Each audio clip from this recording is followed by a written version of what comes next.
Welcome to Japanese EPG Pathshala of UGC. I am Anita Khanna and I teach Japanese in Jawaharlal Nehru University. Today we are going to study about translation. As we all know, in foreign languages, translation constitutes a major component and it is very important in sharing the knowledge. Especially in case of Japanese and English, we have the other segment of English Japanese also, and today we would like to see basically what are the kinds of or what are the types of translation and how we are going to deal with it. So, this is about the basic theory applicable to all the languages, and we will try to gain basic theoretical knowledge about what is translation. This module is a part of paper 10, types of translation. Let's begin with what is the aim of translation. The aim is to disseminate the knowledge, the expertise in different languages so that there are more of intercultural, international communications. For this module, the aim is that after studying it, we would be able to understand the form of translation. Also, we will be able to know the various types of translations. We will also understand as how the type of translation are used in different ways, as we generally think that it is just translation is a simple exercise of converting from one language to another, but it is not limited to that, it has various other aspects. Next, we will understand the nature of translation through the various forms and how to deal with the different types of translations. The form of translation. While discussing about the form of translation, it has been primarily seen from two contexts. One is larger context and the other is limited context. If we look at the larger context, translation is treated as a sign system and considered to be of great significance. In the limited context, on the other hand, the translation is regarded as linguistic act under which it is changed from one language to another language, for example, from Japanese to English or from Sanskrit to Hindi, and it means a linguistic transformation which is carried out. What are the major perspectives of translation? Since the translation is regarded as a part of the perspective of sign theory, so let us first discuss a sign system and know what it is. Sign is the main component of the sign system. According to Peirce, a sign is something that stands to somebody for something else in some respect or capacity. For example, if we think about the table, then table is nothing more than a sign instead of being a object or table itself, which has been actually chosen to identify that object, that is table. In other words, we can say that for an Indian, table could be shapes, different dimensions and different shapes, whereas for a Japanese, the table could be, or it could mean, a different style or a different dimension. We have dining table, we have study table, and Japanese like that have kotatsu, which is again a kind of table with the heater beneath, and like that. Now, on the basis of sign theory, the change of the linguistic text has been divided into three categories by Roman Jacobson. First is Interlingual Translation. Second is Interlingual Translation. And the third one is Intersemiotic Translation. Let's have a look at Interlingual Translation. Interlingual translation means to express or present the same text from one sign system to another sign system within the same language. It could be also called rewording or rephrasing. Here it is quite clear that both the sign systems are related within the same language.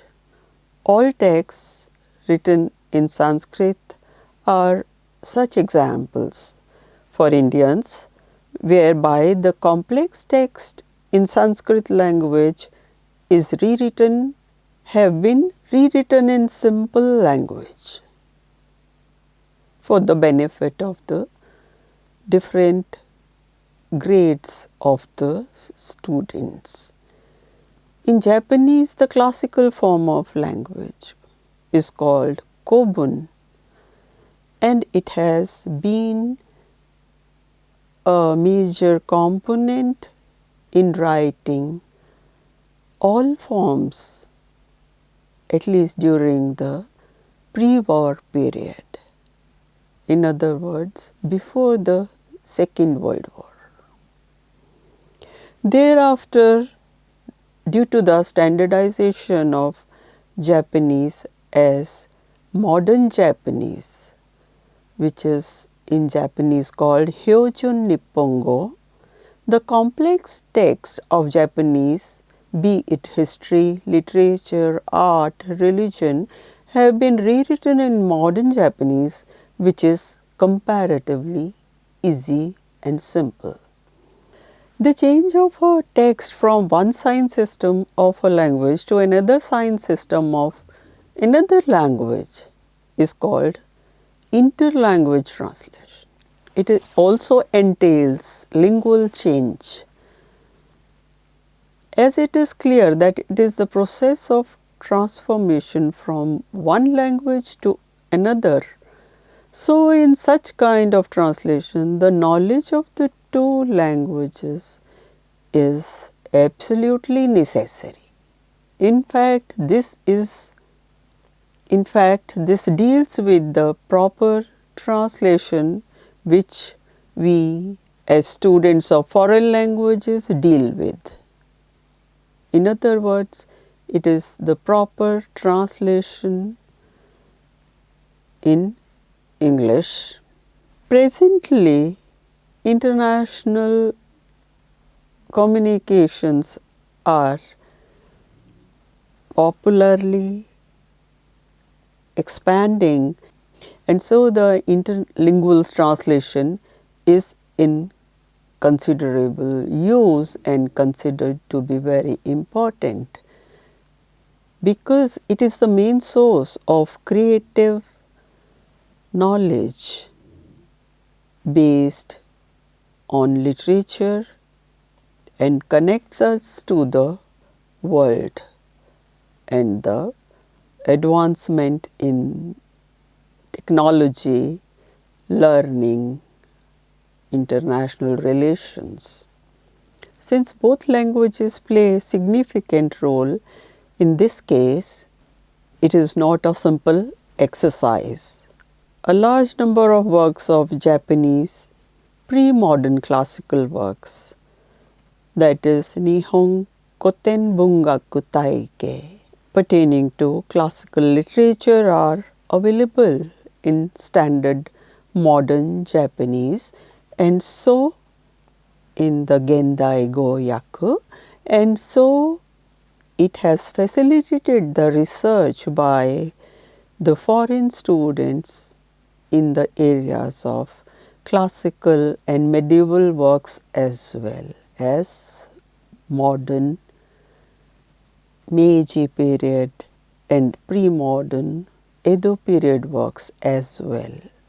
As it is important to have the linguistic component of target language also in intralingual translation and interlingual translations, so in the intersemiotic translation, target language transcends language from lingual to non-lingual forms.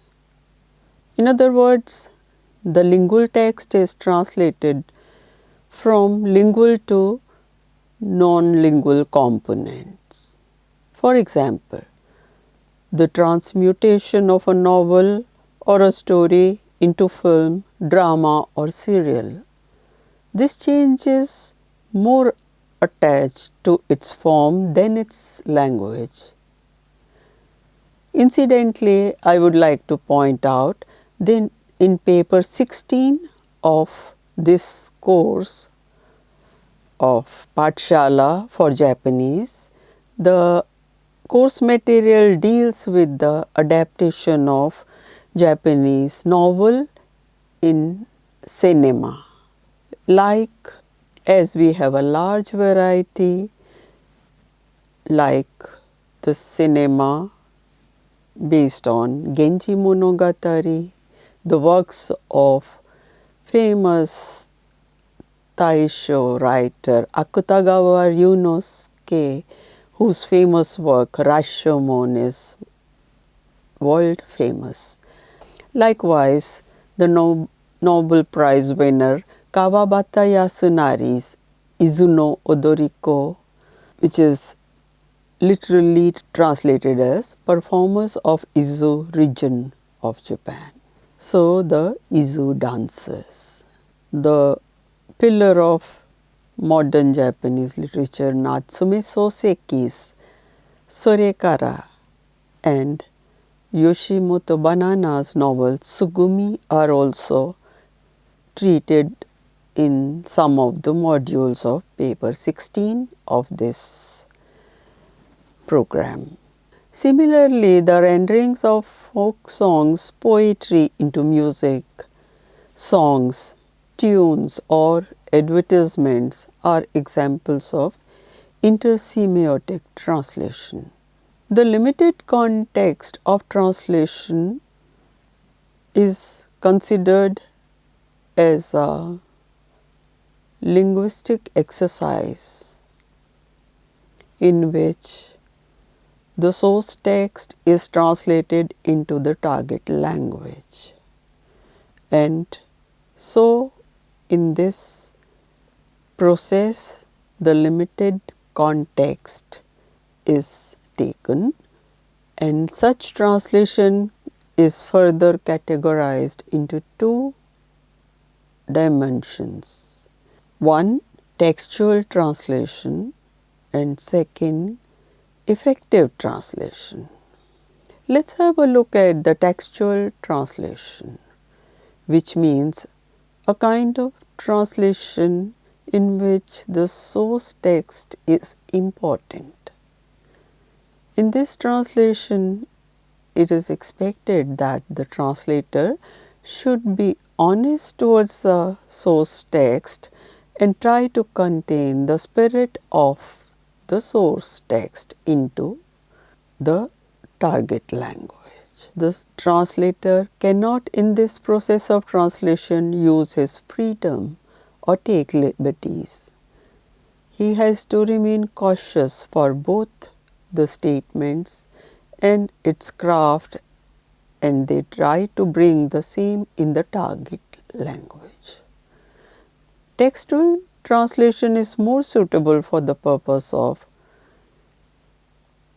such documents which are official, legal, or any other knowledge literature.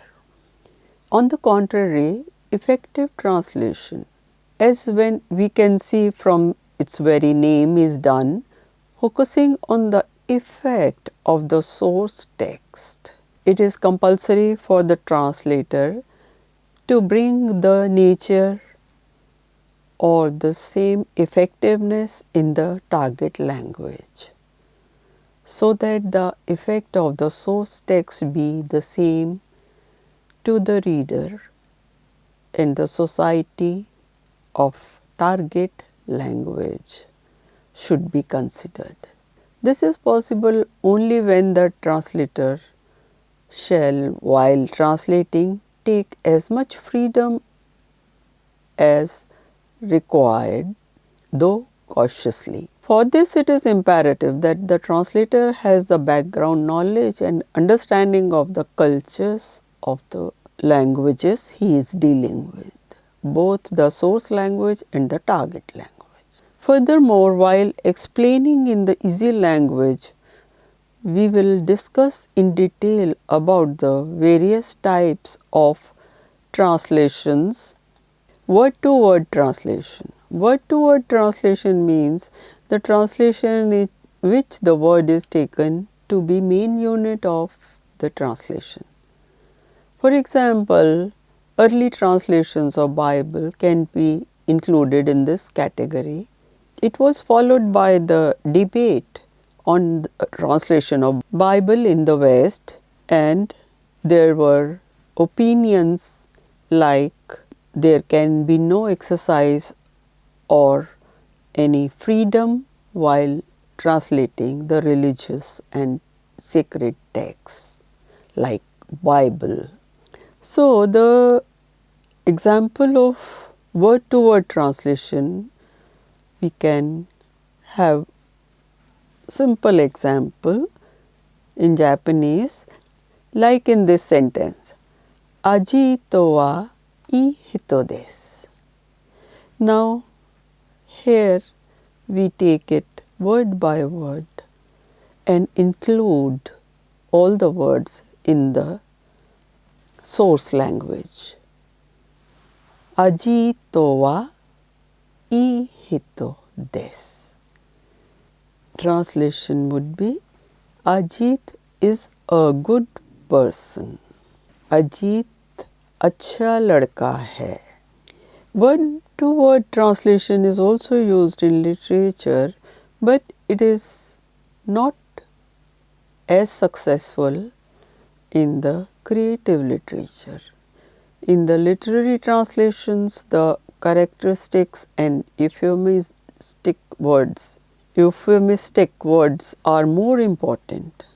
The characteristics and euphemism is more important than mere description or equivalent meaning of the words. Therefore, the sense is taken to be of the unit of translation instead of sentence or word by word. Literal translation is precise and logical. There is no possibility of multiple meanings in it. On the other hand, it is important for the purpose of communicating knowledge oriented information from one language to another. Free translation or paraphrasing. This translation is based on the main idea of the text. The translator translates mainly the central idea of the source text. Here the base of the idea could be anything such as sentence, phrase, article, or the entire text. Such kind of translation is mostly used in the literary translation. The translator attempts to ensure the flavor or originality while doing the translation, like as it is in the source text. For this purpose, they try to translate the idea of the source text into target language in its exactitude by searching such words from the language and culture of the target language which can generate the same effect. Comparatively, this method of translation is difficult because the translator is not merely expected to possess the knowledge of both languages and the complexities at the cultural level for each one. The translation of proverbs and idioms is an example of this kind of translation. Reflex translation. In this translation, on the basis of the reflex of the source text, a new text is created. This kind of translation is bound by any unit of words or sentences. Rather, it is created as per its own time, space, and circumstances, bearing the influence of the source text.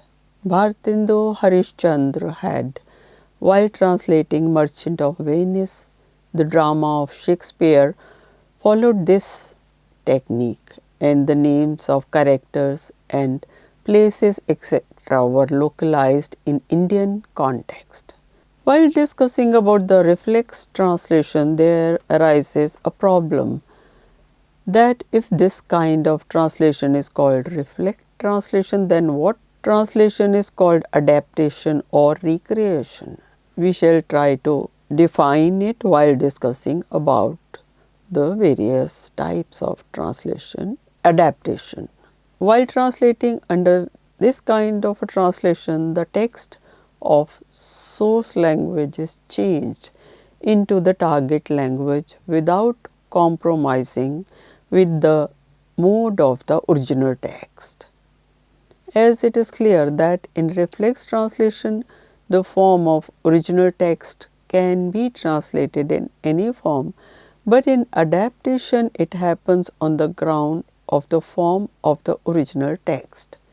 There are many examples of adaptation around us: movies made on famous novels and stories, theatrical performances or dramatization of several novels and stories, the composition of songs on the basis of poems.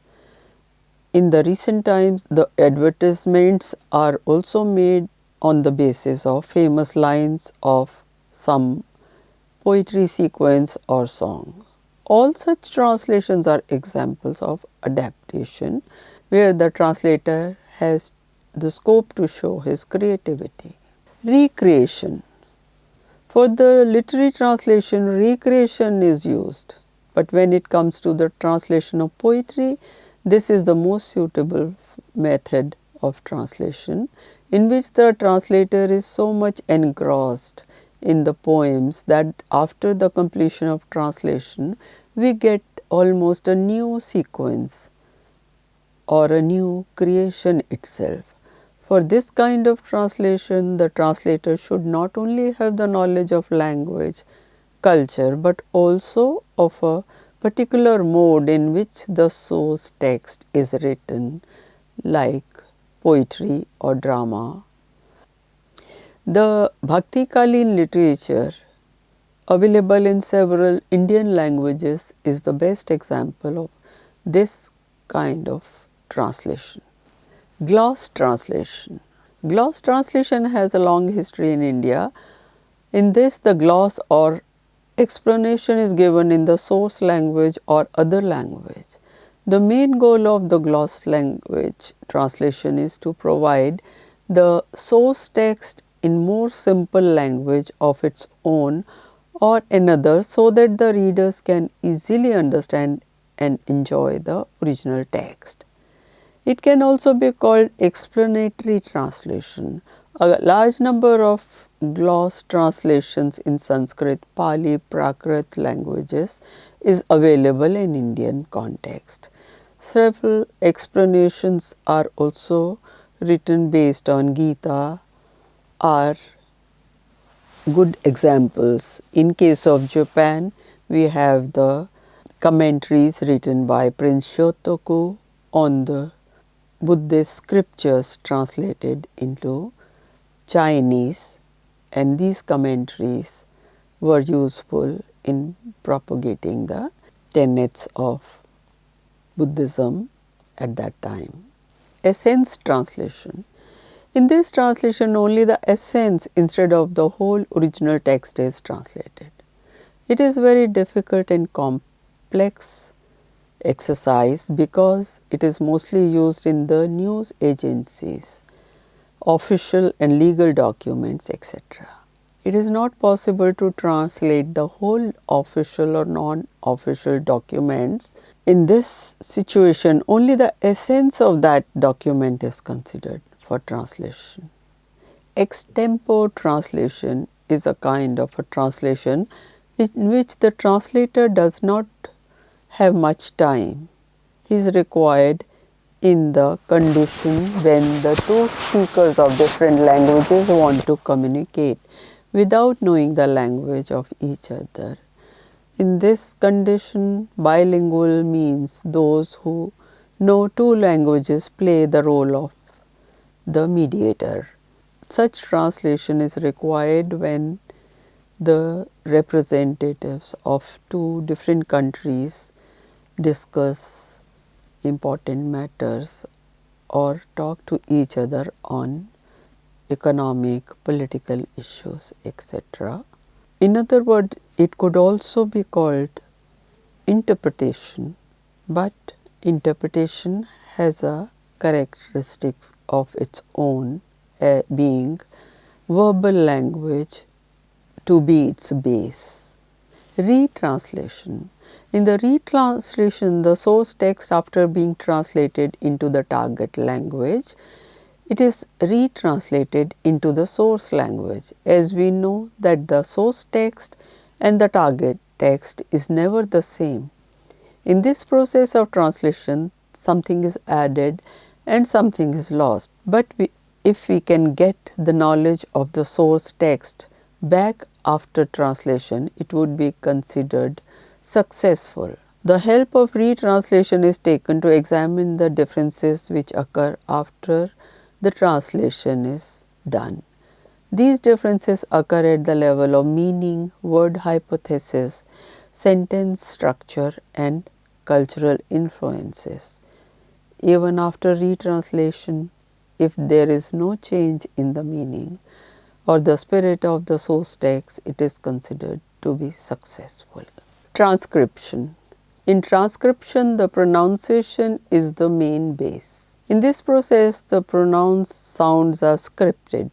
Speeches taken with the help of tape recorders are written and transcribed for several purposes. In this translation, the interviews, speeches, songs, etc. are transcribed on the basis of the pronunciation of the speaker. Script symbols of the target language is decided on the basis of the source language. For this purpose, International Phonetic Chart is used for the purpose of transcription.